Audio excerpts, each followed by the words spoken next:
אז מה קורה חברים? אנחנו כאן בעוד סרטון היום חדש, ואז אנחנו הולכים לעשות סרטון של הרגש. טוב, אז קודם כל, דבר ראשון זה חומץ. 10 מיליליטר חומץ.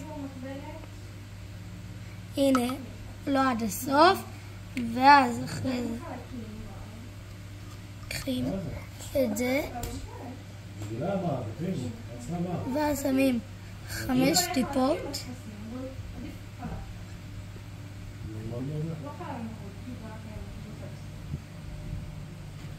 אז אחרי ששמנו את 5 טיפות, אנחנו נשים את זה.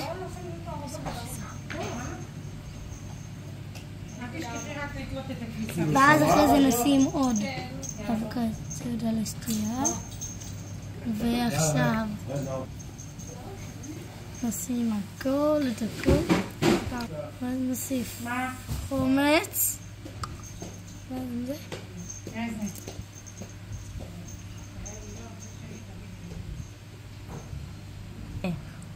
וואו חברים, תראו איך זה יוצא.